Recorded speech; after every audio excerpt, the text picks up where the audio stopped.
Hi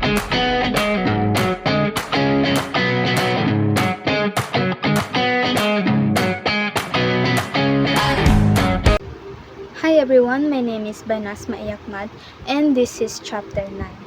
So my topic is about rationale for training evaluation. So what is rationale for training evaluation? Training evaluation is a systematic process to assess the effectiveness of a training program.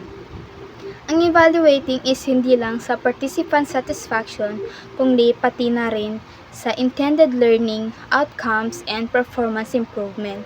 So, involved to sa pag-measure ng impact training multiple levels like reaction. Reaction, this level focuses on a participant immediate reaction and satisfaction with the training itself. The next one is learning. This level assesses whether the participant actually acquired the knowledge and the skills training intended to the impart. The next one is behavior. This level examines whether the participants are applying what they learned on the job. And the last one is result. Sa level naman na ito is mini-measure ng overall impact of the training on the organizational goals. So, the next discussion are the 6 various reasons for evaluating training. So, isa sa mga pangunahing dahilan bakit importante ang training evaluation.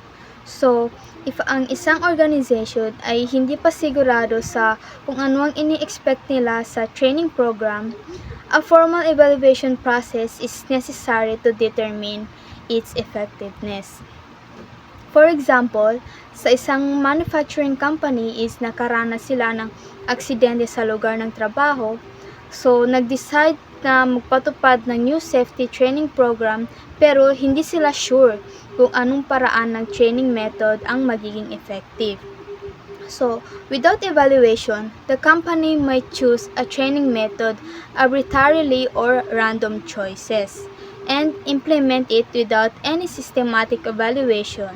So, after the training, they might see no significant change and incident rates or kahit konting pag-angat man lang.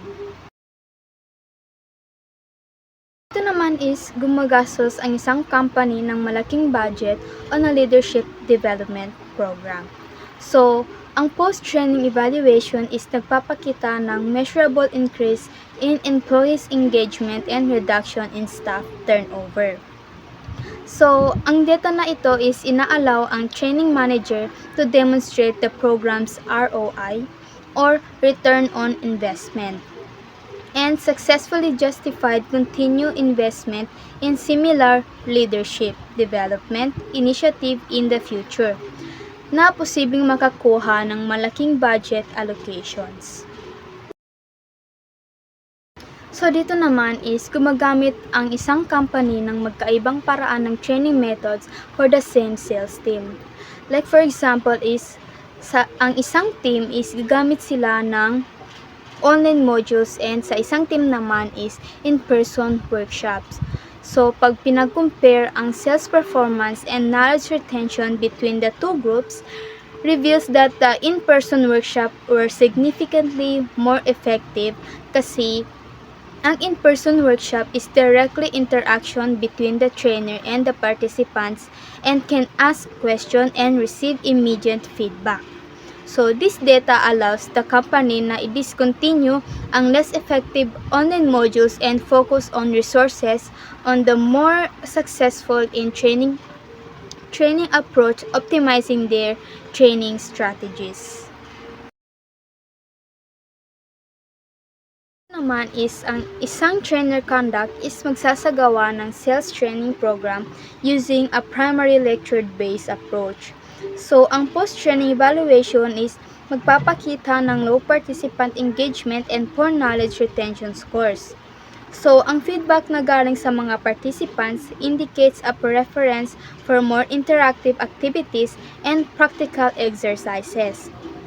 So, ang mga feedback na ito is nagbibigay daan sa trainer to revise their training methodology for future program incorporating more interactive elements and reducing the reliance on lecture to improve training effectiveness.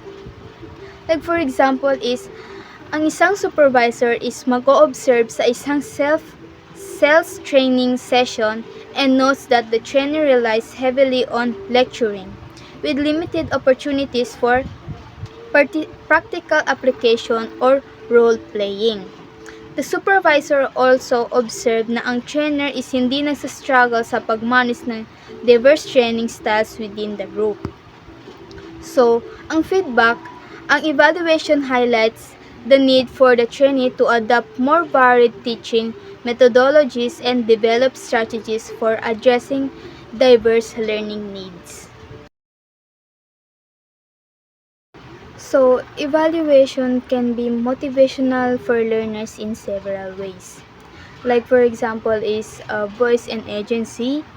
So, this voice and agency refers to a personality ability to express their opinions and make choices that impact their lives and the world around them. The next one is performance-based indecisives. So, this one is reward or bonuses tied to an employee's or team's achievements or specific goals or target. The other one is goal settings and progress tracking. So this one is a powerful combination for achieving desired outcomes.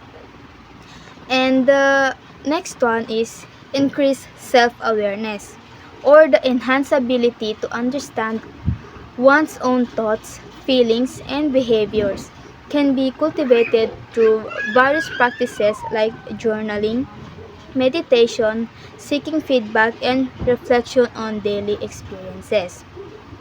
And the last one is recognition and appreciation, or efforts. While appreciation expresses gratitude for someone's action or qualities. So, the focus should always be on learning and improvement rather than solely competition or punishment. Evaluation measures the degree to which training objectives are achieved. It determines how well the goals were met and identifies the need for the further training, either individually or for the entire group. Here's the examples. Measuring object achievements. Quantitative measure. These are numerical data to assess the objective achievements. Includes the test scores and performance matrix. So, good day everyone. I am Ampatuan Mujuber. So, this is a chapter 9. So, my topic is resistant to training evaluation. So, what is resistant to training evaluation? Resistant to training evaluation refers to the opposition or reluctance of individuals or organizations to access or evaluate the effectiveness of training program. So, fear of criticism or accountability. So, some individuals or organizations may resist evaluation due to concern about being criticized or held accountable for the effectiveness of their training program. So, lack of resources. Evaluation can require significant resources, including time, money, and personnel. Some organizations may resist evaluation due to limited resources of competing priorities. So, uncertainty about evaluation methods. So, some individuals or organizations may be unsure about the best method for evaluating training effectiveness, leading to resistance to evaluation. So, fear of change. So, evaluation can lead to changes in training programs which can be uncomfortable for some individuals or organizations. So, lack of buy-in. So, some individuals or organizations may not see the value in evaluate or may not be invested in the training program, leading to resistance to evaluation. So, yun lang po. Thank you.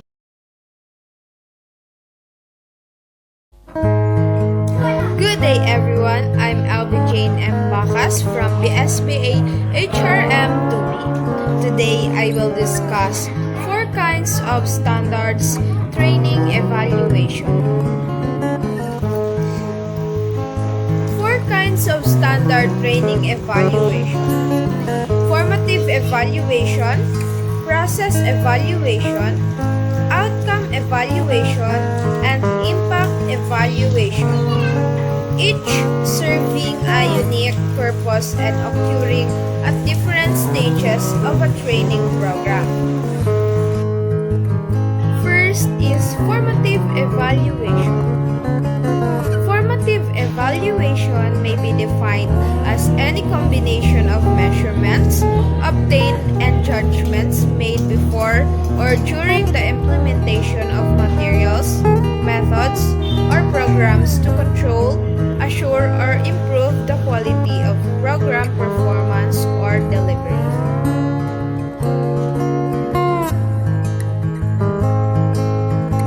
So, formative evaluation is conducted during the development or delivery of a training program to provide ongoing feedback, allowing trainers and developers to identify strengths and weaknesses, make real-time improvements, and ensure the program is on track to meet its objectives. Its main function is to enhance the program's effectiveness before it is finalized or fully implemented. Next is process evaluation. Process evaluation provides information about what occurs during training. This includes giving and receiving verbal feedback. So, process evaluation focuses on how training program is implemented. It examines whether the program's activities are being delivered as intended, assess the quality and fidelity of delivery, and identifies any operational issues. The purpose is to ensure that the training is executed according to plan and to document what actually happens during the program. Next is outcome evaluation. Outcome evaluation determines whether or not the desired result of applying new skills were achieved in the short term. This project would produce both outcome and impact. So, outcome evaluation measures the immediate effect of the training on participants, such as changes in knowledge, skills, attitudes, or behaviors. It answered the question, did the training achieve its intended learning outcomes? Outcome evaluation is typically conducted at the end of the training to determine if the specific objectives have been met. Next is impact evaluation. Impact evaluation determines how the result of the training affect the strategic goal. So, impact evaluation assesses the broader long-term effect of the training on the organization or community, such as improved performance, productivity, or organizational change. Its function is to determine whether the training has contributed to achieving strategic goals and to quantify and return on investment or overall value of the training effort. So, in summary of my reports, formative and process evaluations are primarily concerned with improving and ensuring the quality of the training as it happens, while outcome and impact evaluation focus on measuring the results and long-term benefits after the training is completed.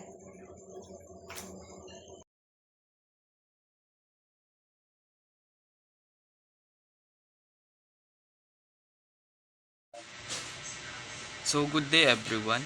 I am Hakim Aldwin P. Datilan. So this is my explanation on criteria for evaluation of training. So number 1, determine what to measure. Before you launch any training, pinpoint the key metrics that reflects the change you want to see. For instance, if your goal is to improve customer satisfaction, you might choose to track the monthly number of customer complaints or average customer survey scores. By selecting this measure upfront, you clarify the trainings purpose and set a clear target for success.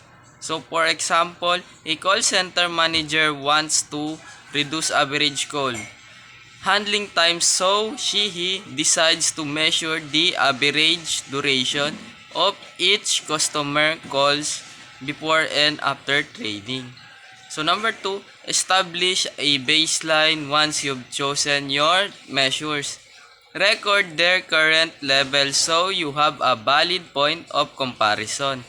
This baseline data captures performance before any new training intervention and is essential for isolating the training's true effect. Without it, you can tell whether any subsequent change is due to training or other factors. So example, the call center manager collects data over 2 weeks and find the average call last 6 minutes.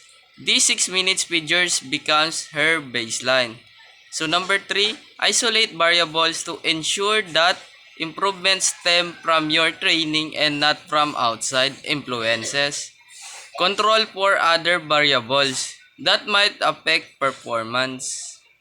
One well-known bias is the author effect, where people perform better simply because they know they are being observed. Designing your evaluation to minimize such effect, for example by using a control group that does not receive the training, help you attribute any performance gains specifically to the training itself. The manager splits her team in half. Group A gets the new handling workshop, while Group B continues as usual. If only Group A average call time drops, she can confidently credit the training. So number 4, measure attitudes beyond hard numbers. Gather the trainees' perception and feeling about the training. Attitude measures such as post-training surveys, asking, did you find the material relevant? Or how confident are you applying these skills? Offer insight into how engaged and motivated participants are. Positive attitudes often predict better long-term application of new skills. And feedback can highlight areas where the training's content or delivery could be improved. So for example, after the call handling workshop, the manager issues a short survey. 85% of trainees report feeling more confident handling difficult customer queries, and several suggest adding role-play scenarios to future sessions. So number 5, measure performance. Finally, compare post-training performance against your established baseline over a sustained period. This step confirms whether the change you are seeing are lasting and meaningful. Track the same metrics you choose in step 1, such as customer complaints, call durations, defect rates, or sales figure at irregular intervals, 1 month, 3 months, to verify enduring improvement.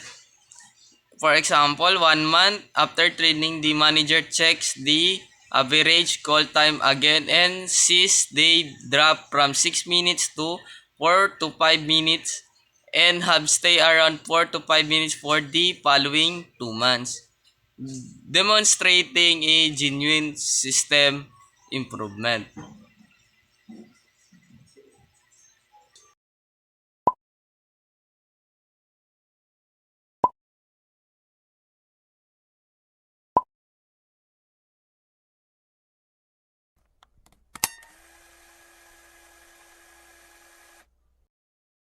Good day everyone, my name is Yasser Keginda and this is my video presentation. Our topic today is all about data collection method to evaluate training results. The training team requires information about compensing learning to determine the effectiveness of training delivery and approach, data concerning the overall effectiveness of training procedure, appropriateness of media and instruction method, and other issues relating to possible revision in instructional design may prove to be very valuable to the training team. Will assist them in better receiving the need of the other stakeholder involved. Ang training team o grupo na nagpapakita ng pagsasani ay nangangailangan ng impormasyon tungkol sa campusing learning o kung gaano ba kabisa natututong mga tao para matukoy kung epektibo ba ang paraan nila ng pagtuturo. Mahalaga ang data information tungkol sa kabuuan ng bisa ng mga training procedure, kung akma ba ang ginagamit na media. Makakatulong din ng mga datos nito sa madaling salita. Ang mga impormasyon makakalap ay magiging mahalaga para sa mabuti ang training team, ang kanilang trabaho at mas mapaglingkuran ng maayos ang lahat ng mga stakeholder o mga tao.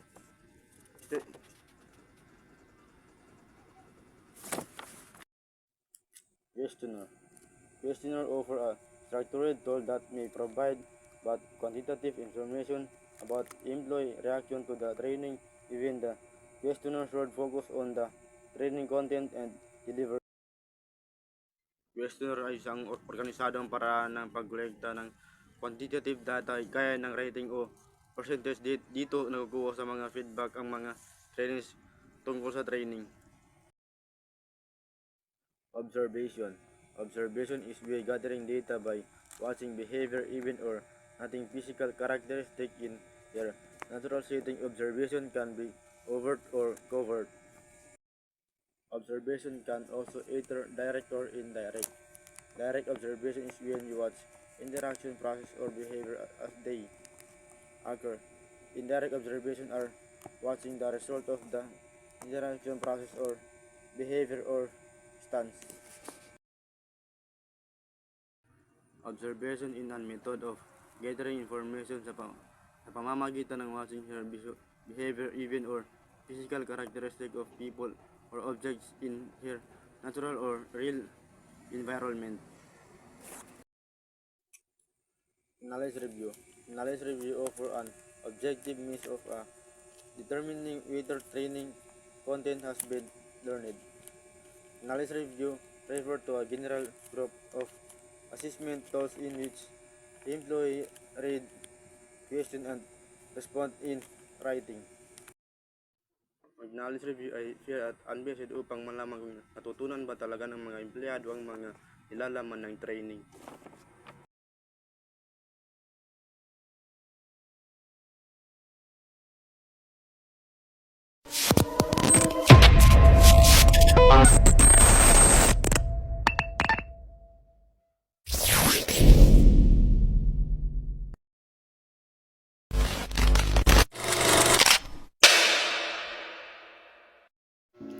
So good day everyone, so I am Hariske Kamal and this is my video presentation about my topics. So let's go.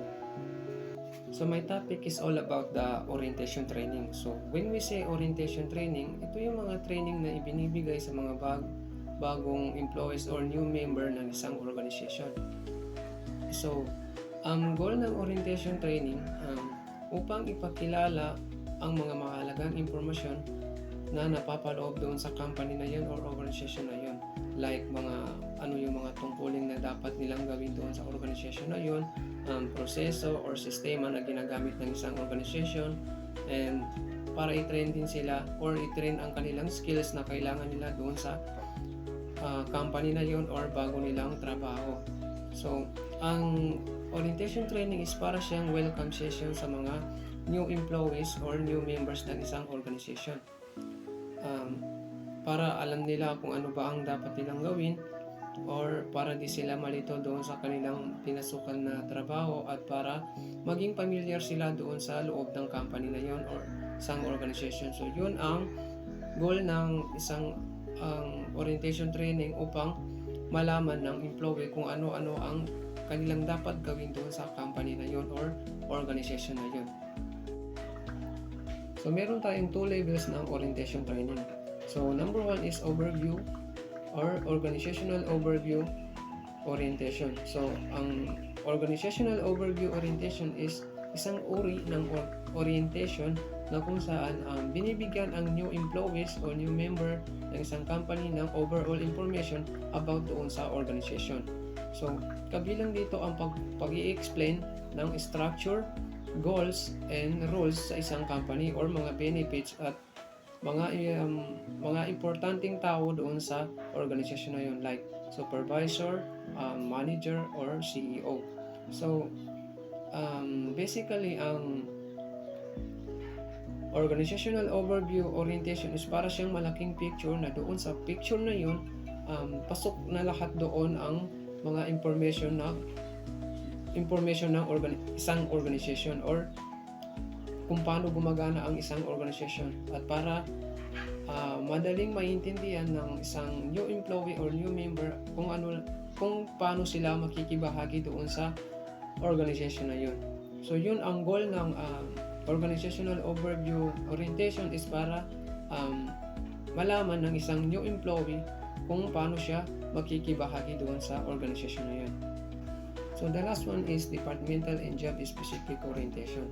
So ito naman yung uri ng orientation na kung saan ang mismong member or employee is pinapakilala na mismo sa loob ng department or itinuturo din sa kanya kung ano yung magiging trabaho niya doon sa company na yun.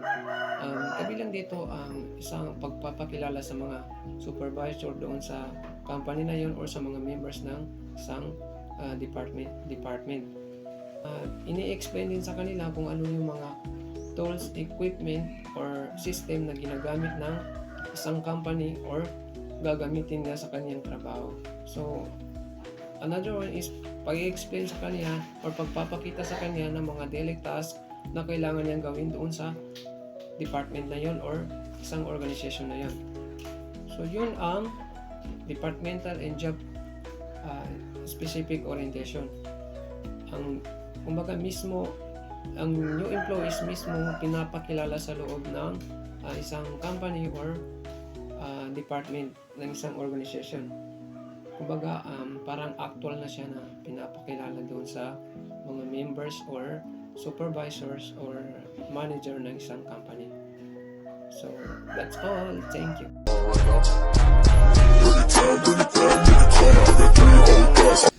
Good day to each and everyone, especially to you, ma'am. My name is Muhammad Sadan Abdullah from BSBA HRM 2B. Our topic for today is diversity training.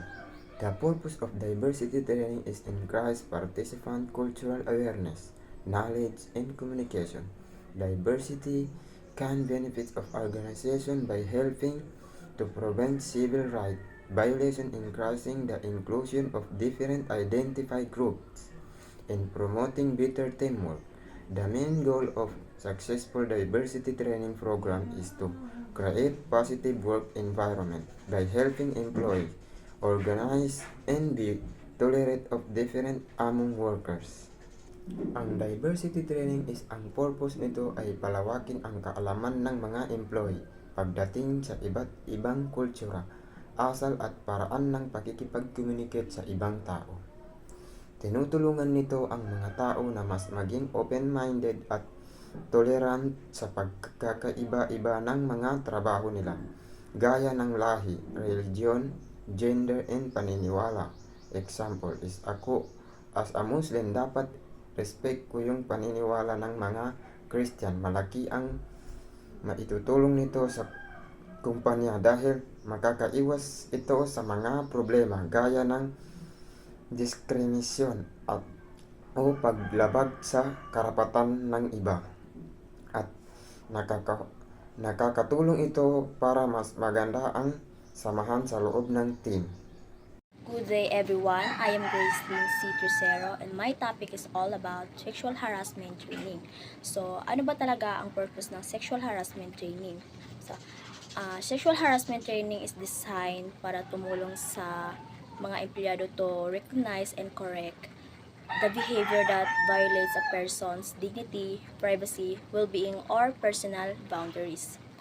ang purpose talaga ng anti-harassment training is to equip employees with the knowledge and tools needed to identify, avoid, and report inappropriate behavior within the workplace. So, sexual harassment training also plays a vital role para sa mga managerial or supervisor positions, since they are often held accountable for the corrective actions they take when this type of harassment occurs.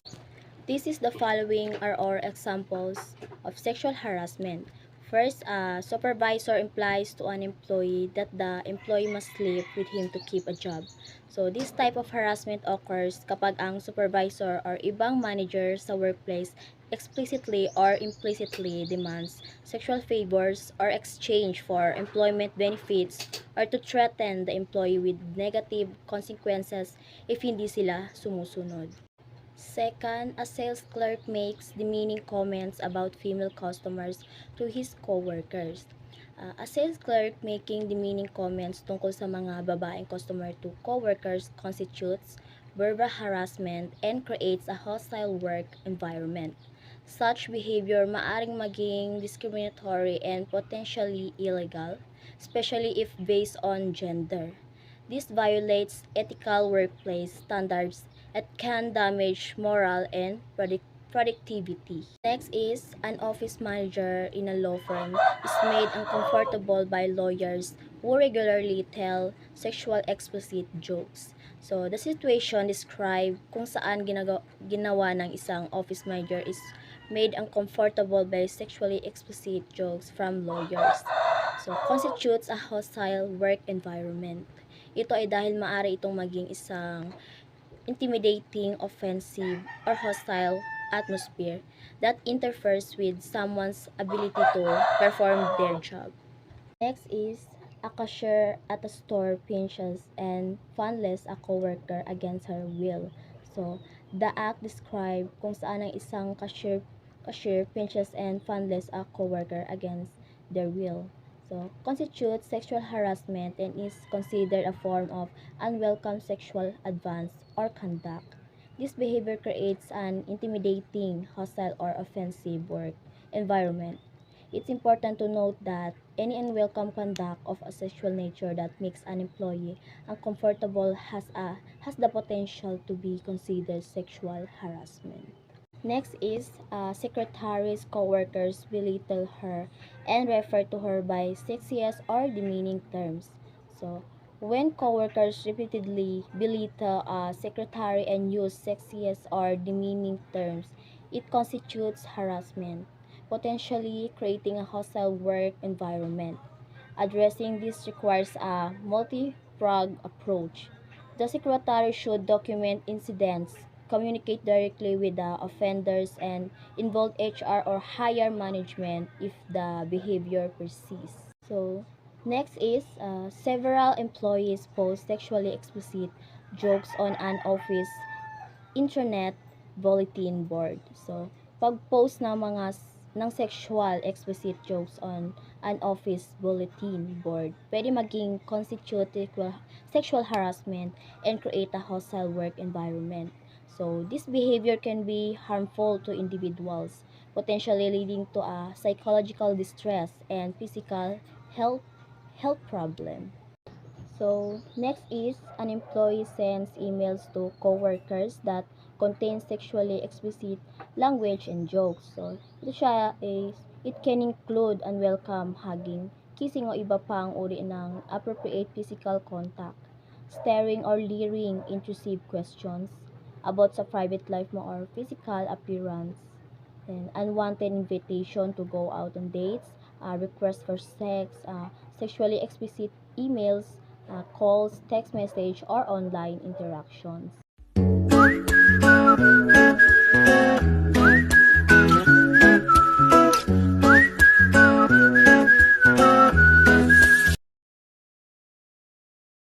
The next topic is team training.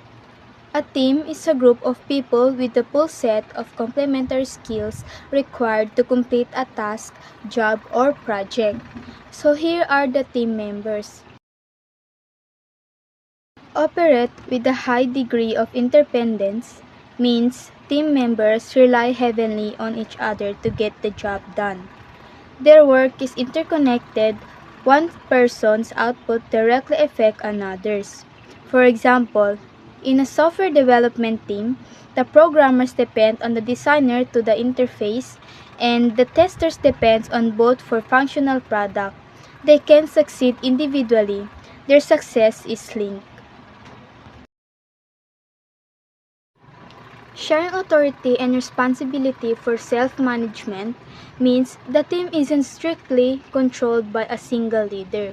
Instead, decision-making, power, and accountability are distributed among the team members. They collectively determine how to approach tasks, manage their time, and solve problems. This fosters ownership and empowerment individuals to contribute their expertise. A manager might still provide guidance and support, but the team has significant autonomy in its operations.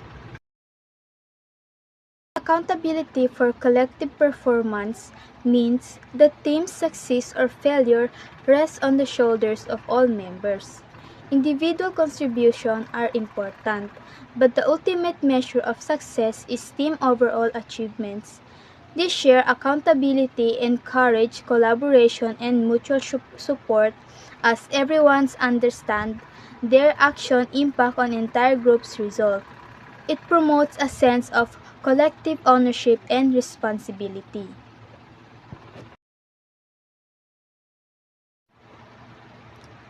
Working towards a common goals and shared rewards means team unites around single overreaching object. This shared purpose provides direction and motivation. The rewards, whether financial bonuses, recognition, or simply satisfaction of achieving a shared goal, are also distributed among the team members, reinforcing their interdependence and shared success. These alignments of purpose and reward strengthen teams and cohesion and productivity. This describes the characteristic of high-performing team, and the description highlights the interdependence, shared responsibilities, collective accountability, and common goals as key elements. So, these four characteristics describe the character of a high-performance team. The description highlights interdependence, shared responsibility, collective accountability, and common goal as key elements. The statement describes the concept of synergy within a team.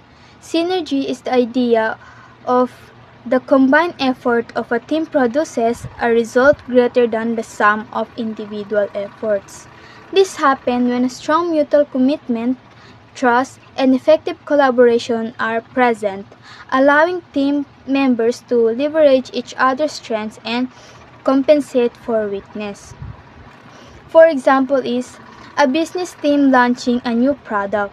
A marketing team, sales team, and product development teams working together to launch a new product can achieve greater success than if each department works separately. Their combined effort lead a more effective launch and greater market penetration. So, in this example, the team output is significantly greater than what could be achieved by simply adding the individual contribution. So, this enhanced performance is essence of synergy.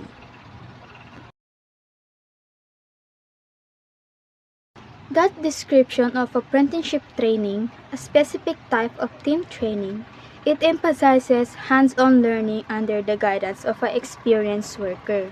While it focuses on elementary skills, team aspect is crucial. The apprentice learn through direct interaction and collaboration with the more qualified team member. The time frame, up to 6 months, is relatively short, indicating focus on acquiring specific foundational skills within that period.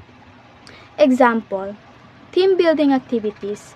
These activities focus on improving communication, collaboration, and trust within the team. They might include problem solving, exercises, task force, or outdoors adventures activities. While not strictly skill-based training, they significantly impact team performance. So, this describes a vocational training system that focuses on-the-job training or OJT and standardized programs for in-demand professions. The government plays a central role in this system, ensuring consistency in training and quality content. The focus on the practical skills, quick integration into the workforce, and adaptability to emerging industries.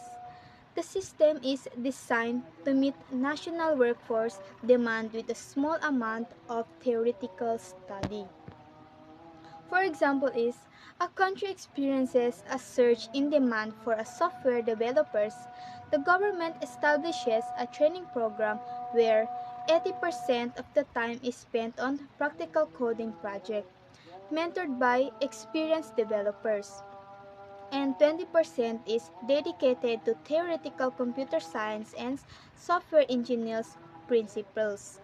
This rapidly equip many with skills needed. Individual and team training is organized to meet the ongoing needs of an enterprise for trained workers, such as training follows certain instruction programs basically structured around on-the-job training. As rule, about 20% of learning time is spent in theoretical study of basic technical knowledge. The program for the most popular profession and specialties are worked out by government. Another topic, cross-cultural training. The term of cross-cultural training refers to a variety of different training courses in chance aims to develop awareness between pupils where a common cultural framework does not exist. Ang ang cross-cultural training ay tinutukoy dito kung paano tayo makipag-socialize at makisama sa iba. Dito, tinuturuan tayo ng mga tao kung paano makisama at umintindi sa ibang lahi o kultura. Kasi, di ba, iba-iba tayo ng nakakasanayan. May mga bagay na normal sa atin pero sa iba bastos na pala yun. Kumbaga, iba yung impact sa kanila. Kaya, importante to lalo na kung nagtatrabaho ka at lalo na sa mga office. Kasi, di ba, kapag nag-work tayo, marami tayong na-encounter na iba't ibang lahi or ibang kultura. Kaya need natin malaman kung paano tayo makipag-socialize sa iba para maiwasan ang misunderstanding. Example, di ba? Yung mga kapatid natin, mga Maranao is malakas sila magsalita na parang nagagalit. So, sa kanila ay normal na yon. Pero sa atin na hindi Maranao, iba yung impact sa atin. Akala natin nagagalit sila. Kaya ito yung purpose ng cross-cultural training para ma-training tayo kung paano intindihin ang ibang lahi o ibang tao para maiwasan ang di pagkakaunawaan na pwede mag-result ng gulo. Number 2, cross-cultural awareness training deals with a manifestation of culture in the workplace and has many applications. Its main purpose is to evaluate and constructively tackle the challenges cross-cultural difference can bring to the workplace. Ang cross-cultural awareness training is about naman ito siya sa pag-help sa mga tao o empleyado na maintindihan nila kung paano makakaapekto ang pagkakaiba ng lahi sa isang trabaho or organization. Kasi hindi maiiwasan sa isang workplace na may ibang lahi or ibang kultura or yung iba sa mga province. Kaya sometimes nagkakaroon ng hindi pagkakaintindihan. So, ang goal ng training na to is para ma-help yung mga employee na ma-organize yung mga pagkakaiba. Ito ay dapat matuto sila na makisama at mag-adjust sa mga misunderstanding na nangyayari. Para kung may conflict o gulo na nangyayari is agad itong maayos. Example, tayo kapag may trabaho na tayo, soon is tinuturuan tayo ng cross awareness para matraining tayo kung paano magtrabaho ng maayos at matutong makipag-socialize sa ibang tao, lalo na sa ibang culture. Number 3, cross-cultural team building training will aims to raise team members' awareness of each other culturally in order to foster mutual trust, respect, and understanding, the result of which will be clear lines of communication. Dito naman, from the word team building, dito nagtutulungan ang mga magkaka-team sa iba't ibang culture para bawat isa is matuto sila makisama sa isa't isa at i-respect nila ang bawat ka-team nila, and also nagkakaroon sila ng tiwala sa isa't isa na nagresulta ng maayos na samahan sa trabaho. Number 4, cross-cultural management training aims to equip management staff with the knowledge and skill to effectively supervise a multicultural staff. Cross-cultural awareness training result in a more convivial and understanding. Ang cross-cultural management training ay para matulungan yung mga boss o manager kung paano nila dapat i-handle at i-manage ng maayos yung mga empleyado nila. Tinuturuan sila kung paano ayusin o i-organize yung team, lalo na kung galing sila sa iba't ibang kultura, para maiwasan ang mga conflict o hindi pagkakaintindihan. Hanggang dito lang po. Thank you po.